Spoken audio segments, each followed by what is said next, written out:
Hey, everybody. My guest today is Dr. Arden Koehler, and we're going to talk about long-termism. All right, Arden, why don't you introduce yourself? Hi, yeah, I'm Arden. I work at 80,000 Hours. 80,000 Hours is a nonprofit that helps people pursue social impact careers. Wonderful. Thank you so much for being here. I've been looking forward to learning about long-termism, and I think I have a general idea, but I was hoping if you could elaborate on it. Long-termism is just the idea that improving the prospects for all future generations, if we can do it, is among the most morally important things that we can do.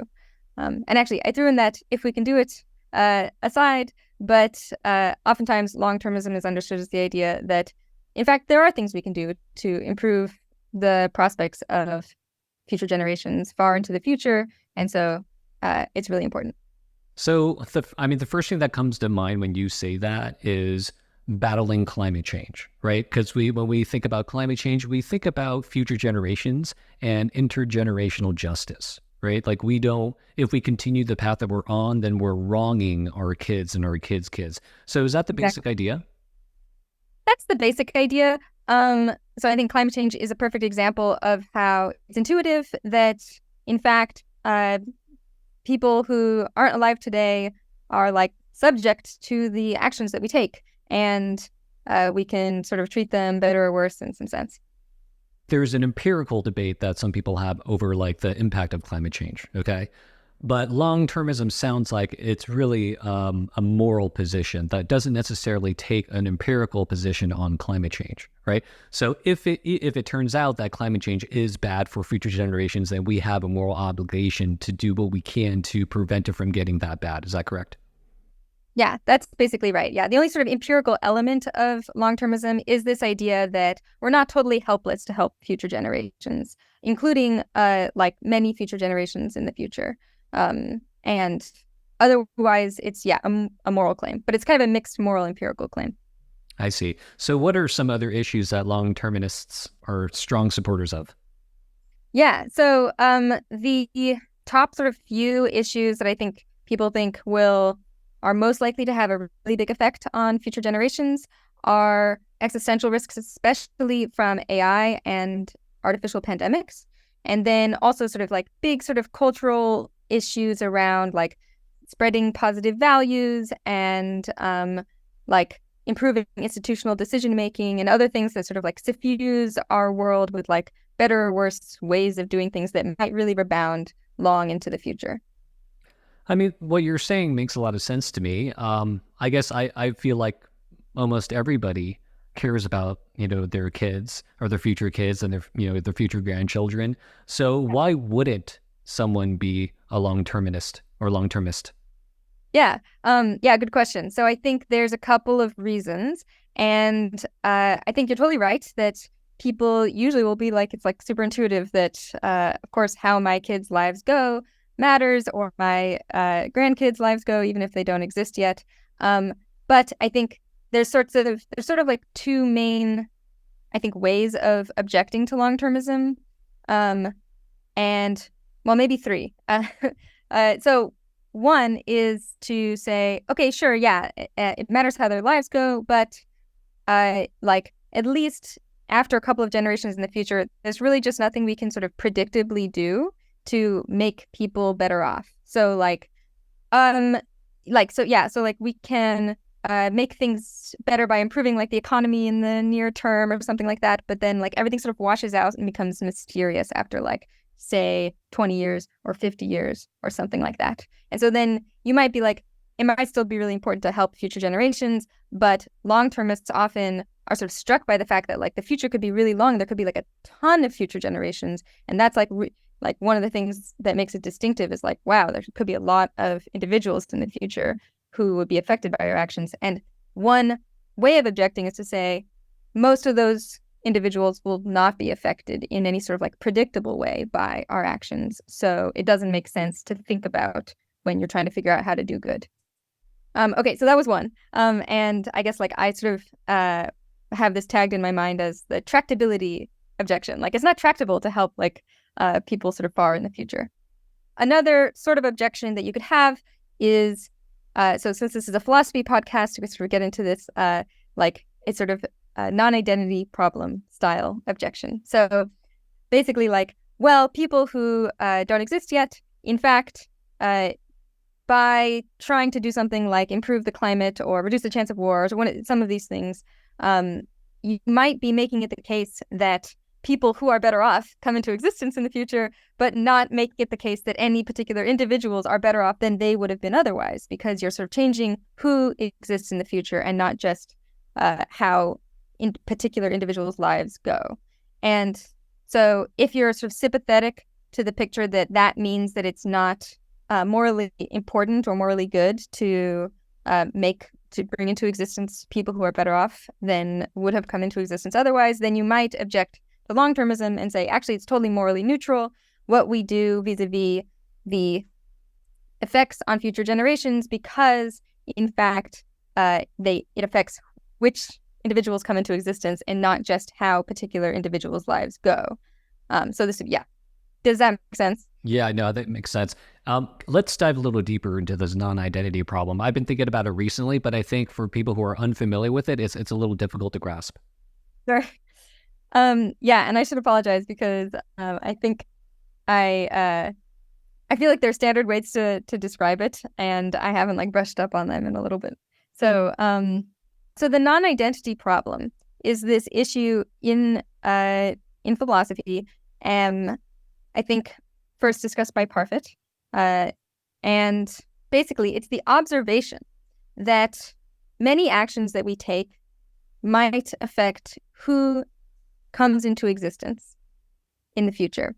Underlying this idea is the idea that identity is a sort of like fragile thing that is tied to your sort of exact causal origin. So the particular sperm and egg that made you needed to be the ones that met in order for you to come into existence.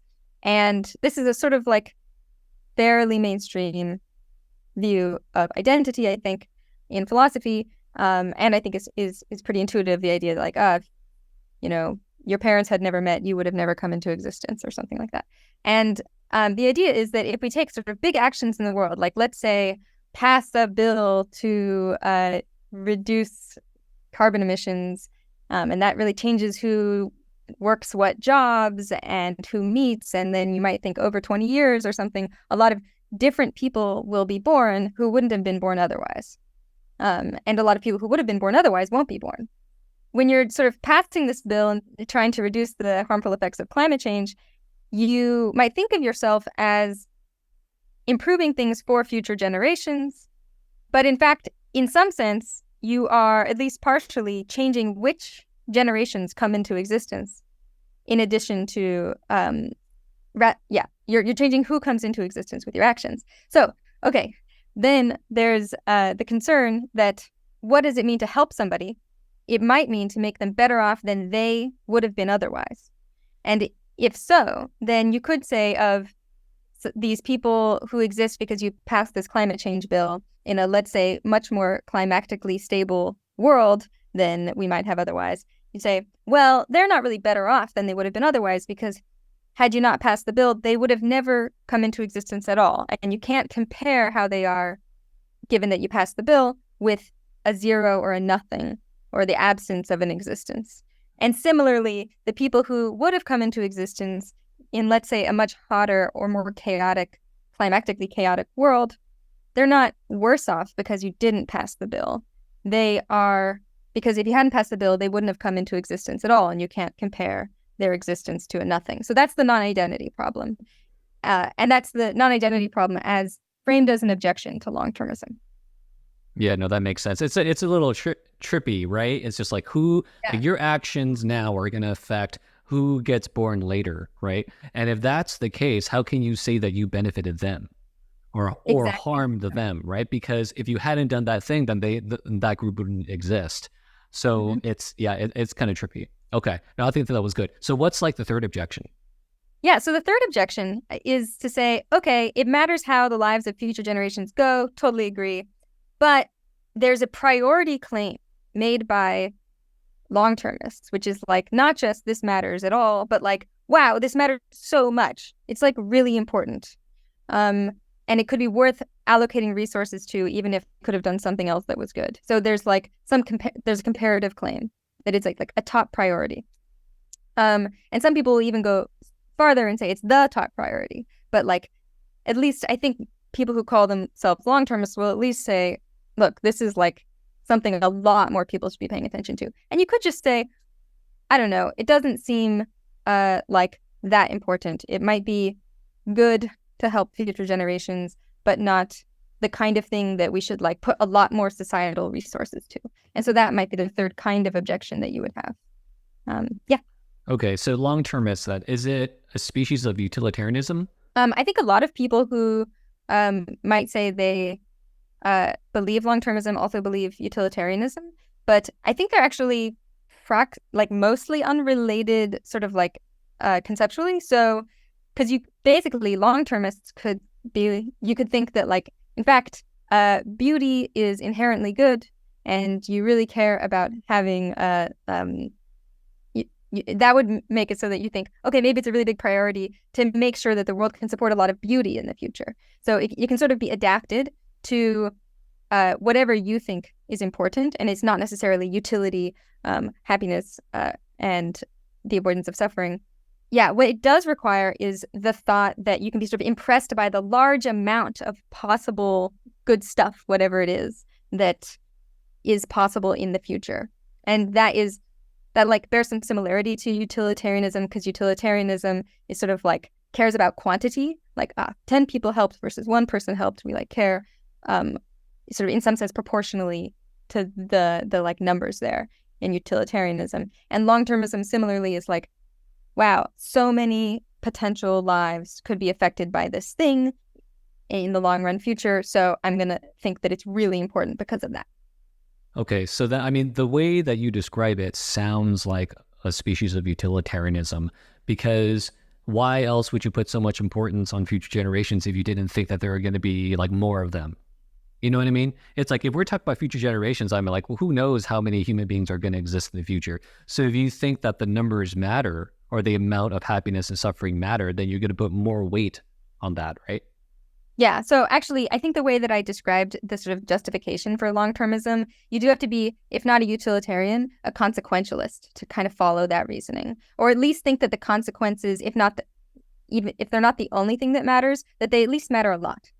So I think a lot of people who aren't necessarily consequentialists because they think things besides consequences matter, like maybe knowledge or something like that, or beauty or justice and things like that. As long as you think the consequences are a big part of what matters, then you're going to sort of like feel impressed by this like large number thing.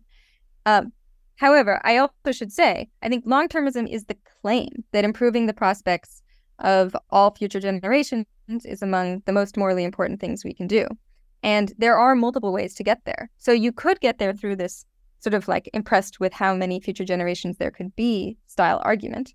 But another kind of argument that people have made, and which you gestured to at the beginning, was that we actually owe it to future generations to leave a good world for them, even if there weren't going to be very many people in the world in, let's say, 100 years, because like we have an obligation to them. It would be unjust for us to, for example, use up all the resources for ourselves and leave nothing for them. So that's a kind of like non-consequentialist, justice-based argument for thinking that it's really a big moral priority to take care of future generations.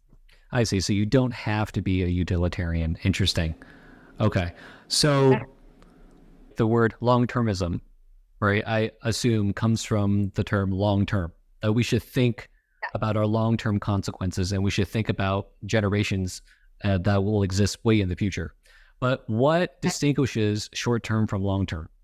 Yeah, so I think there's just, in fact, not a clear line. Some people who would agree with long-termism, like they're not just thinking 100 years in the future, they're thinking 1,000 years in the future or 10,000 years in the future, because they think, well, if like, for example, humanity went extinct, then we would not be able to, we would cut off what is potentially an extremely long future, and that matters. So I think there just isn't a sharp boundary, but it's like trying to get people to push the horizon of how they're thinking like radically further in the future than they're sort of used to doing. I see. Okay. So is there a priority weighting scale here going on? Like, are the closer generations given more priority than like the later generations? At least with the sort of like type of long-termism that I feel most familiar with, the idea is that everyone's life and well-being matters intrinsically equally. And so there's no discounting for somebody merely because they live in the medium term or the long-term future. However, of course, like in all cases, when you're thinking about what you should do, you have to adjust by the fact that you are not in as good of a position to help some people versus others.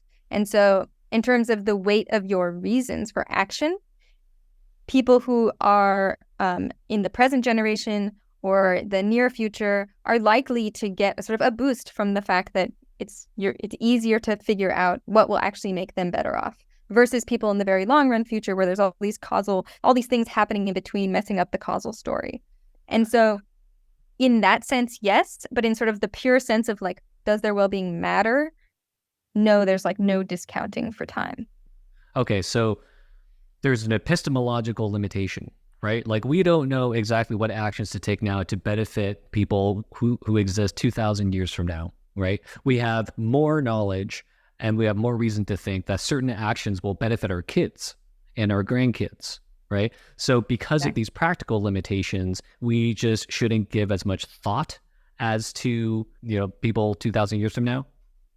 Yeah, so the way that I would put it is actually something like we shouldn't give as much thought per person to people 2,000 years from now. But then that's when you get into this idea that, oh, wow, maybe there's going to be a lot of people. And so that could potentially outweigh the like difference in sort of tractability of being able to figure out what's going to be useful. So this is kind of where it becomes empirical. It's like, well, does it outweigh it? Like, how uncertain are we about what helps people in the long run future? And how many might there be? And that sort of like becomes relevant when it comes to like whether you should be thinking about them. Yeah, now that I think more about it, there's so many epistemological limitations. Like I don't know. Well, first of all, I don't know what problems that they're going to have in 2,000 years from now. But like, who knows that? I mean, nobody can predict the future, right? And also, nobody can predict the innovation that's going to take place, right? Mm-hmm. So maybe that we're worried about climate change, but 2,000 years from now, they actually have technology to address it, and that was perhaps independent of like what we do now. I think that's right, and it does make it hard to. This is like one of the reasons that people have this tractability type objection.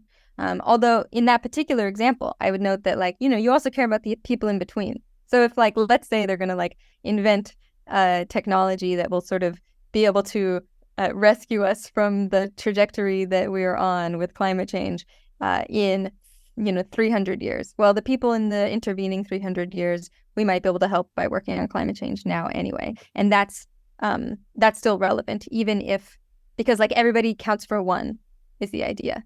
So, but you're totally right. Tons of epistemological difficulties.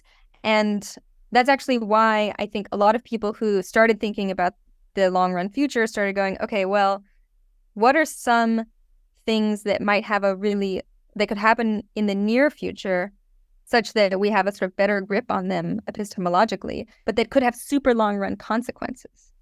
And that is why I think a lot of people started focusing on extinction risk and thinking, well, that would have really long run consequences because you can't come back from that as a species. And also values change, like the expanding moral circle, if you're familiar with that. Or like, sorry, yeah, if people are familiar with that term, that this is just the idea that over time, it's started to become mainstream and sort of morally accepted to care about a wider and wider range of beings, and now sort of starting to include like animals and things like that. The idea of like, if we just expand that moral circle more and faster, like that might have long run future consequences. So that's another kind of thing. But yeah, a lot of people who are worried about the long run future are focusing on the extinction risk for exactly this kind of reason, because it's sort of like one of the few things that you're like, okay, I think I can actually predict how that might affect the long run future. I see. Okay. So a couple of things came to mind. One is that does long-termism say that extinction is bad? And if it's bad, then why is it bad? Okay. And the other is, does long-termism say that we have duties to people who don't exist? Or do they only matter because we know that they will exist? You know what I mean? And the only way to fulfill our duty to them is to act now. Okay, yeah. I'm going to try to take these one at a time, and I might end up having to ask you to clarify the second question. But on the first question, does long-termism say that extinction is bad? I think it doesn't have anything to say about that. I think people independently often believe that extinction is bad, both at the time that it happens and for the long-run future. But if you believed that, like, everything was going to be incredibly terrible for all sentient life into the long-run future, unless humanity goes extinct, then long-termism might be like, okay, well, I guess like extinction looks pretty good on that from that perspective. So it doesn't really say either way, but it's the sort of common sense moral view. And I mean, it is contested, but there's the common sense moral view that extinction would be a bad thing. Yeah, I don't know if I haven't put that much thought into it, but I think my initial response is that it's not necessarily bad because those people who would have come to exist just like won't exist, you know? And I think it might be bad for like the last generation though, the last generation of humans. Yeah. So, I mean, that's just something for me to think more about.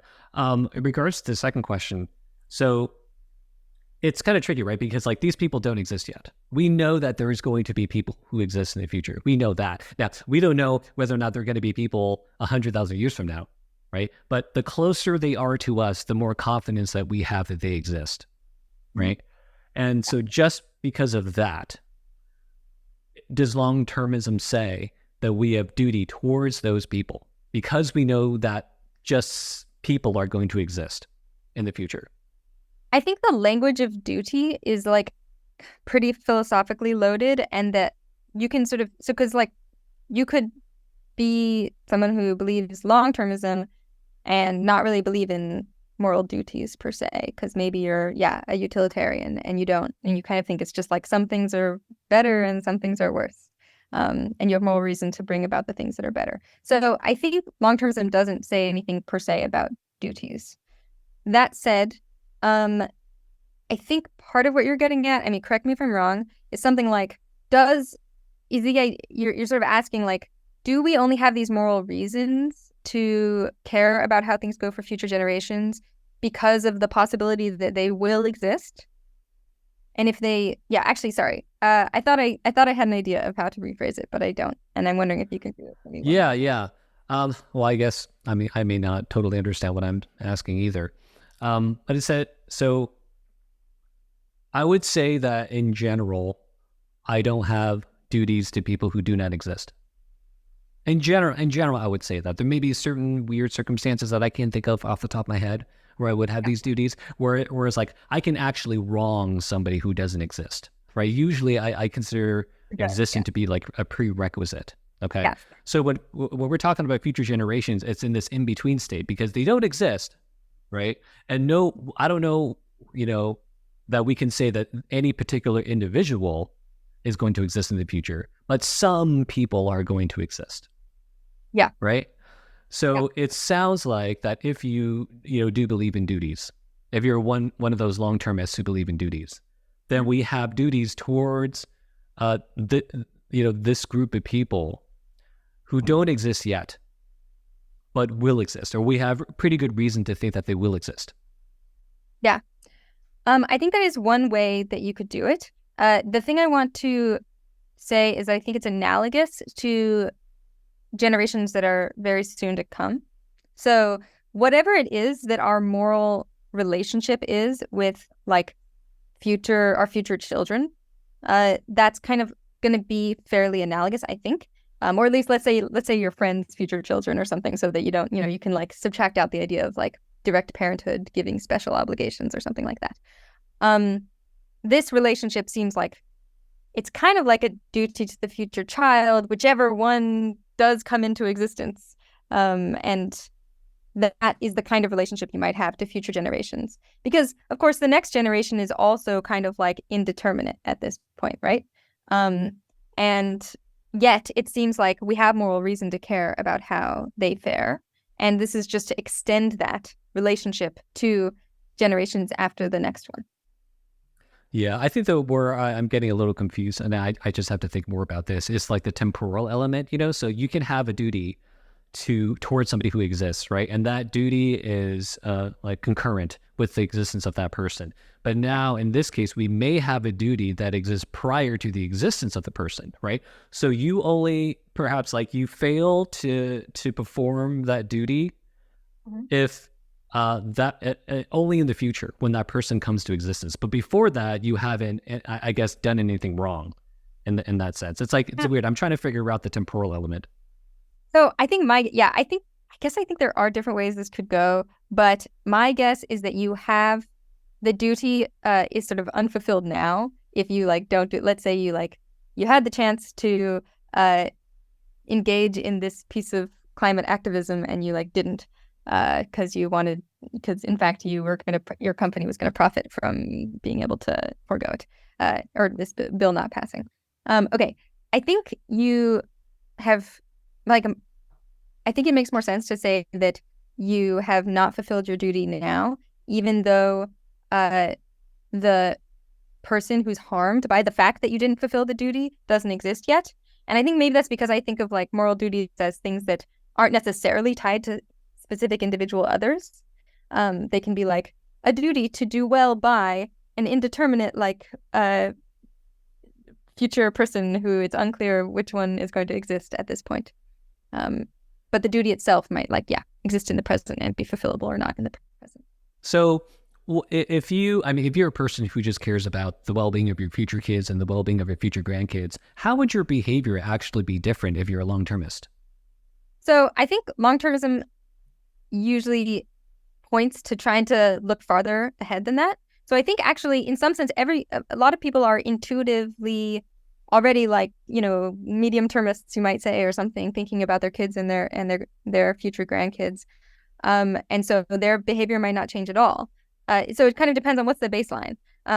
If somebody is only really thinking about the next 5 years, the next 10 years, and they shift toward, a few decades out, then that might change their behavior by making them more likely to take sacrifices now in order to have something better in the future. Like, for example, save money instead of spend, or invest instead of spend. But a lot of people are already doing this intuitively, and so their behavior isn't changed until they start thinking even further out still. Yeah, I guess. But I think it has a similar structure in the sense of something analogous to investing instead of spending immediately, or changing how much you would invest versus spend immediately will be the approximate pattern of pushing out your time horizon. I see. So then I guess if, I live in liberal circles, most of my friends are on the left, and, the left tends to care more about climate change. And they currently care about, their future grandchildren, right? And I'm trying to imagine a scenario where their behavior would actually be different, right? So they're gonna, they're gonna try to recycle, for instance, like that. They're gonna try not to, spend wastefully, right? They don't want, people to litter. They want to pass policies that maybe limit carbon emissions, right? Mm-hmm. Now, if you're a long-termist and you think even beyond that, you're thinking 2,000 years from now, I guess I'm not entirely sure how your behavior would differ. You're still going to pass these climate change policies, right? You're still going to be supportive of that stuff. Yes. So I think that behavior probably wouldn't change that much. The thing that, and I think there's an argument to be made that, in fact, long-termism doesn't have that much to say about people's behavior because, in fact, I actually don't fully believe this, but I'm going to articulate it for a second. Because the thing that you should do that's best for the long run future is to just be a virtuous, generally responsible person who thinks about the near-term future and does well by that and sort of instills those values to the next generation who will then take care of the generation after that and so on and so forth. So that's actually, I think that's a very sensible a very plausible thing. And then I think beyond that, the main ways that I think I've seen it change people's behavior when they start thinking really long-term is they start caring about kinds of causes that don't really feel that compelling when you're only thinking about the next generation or two. So, for example, we have like a cause profile about space governance on the 80,000 Hours website. And this is something that like probably mostly not going to affect people in the next decades. But the idea is like, well, okay, like humanity is starting to like have forays into space. And there's in fact like a bunch of legal like confusion over like what countries get to do what, and like maybe in the not too distant future we're going to really aggressively expand into space, and what kinds of structures are set up so that conflict is not like we don't like see like conflict in the future over space resources like might actually like really matter in several hundred years, and it's something we might be able to affect in the next few decades, because like, you know, you can think of it like the Constitution sort of like affecting things for hundreds of years. You might think that like the sort of initial treaties will have an effect that's ongoing, and setting them up well could be really helpful. So I think it's mostly to open people up to cause areas that are kind of like, does this matter if you're just thinking about the near term? But then they start to seem like they matter if you're thinking about the long term. And like I mentioned at the beginning, things that look like extinction risks kind of get like a big boost in priority from taking into account future generations, because you think, okay, well, not only would this be terrible for the present generation, but it would affect the long run future of humanity, potentially cutting off humanity's potential. And that makes it seem especially important to tackle. So that's like another way that it might change what people work on.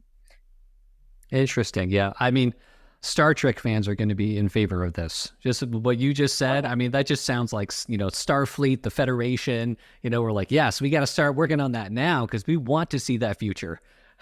I mean, sometimes the things that people like, talk about, they sort of feel a bit sci-fi. And I think that's like comes from, trying to think like very far in the future. And I guess like Star Trek is an example of imagining an optimistic future, or like starting to think about really far future problems.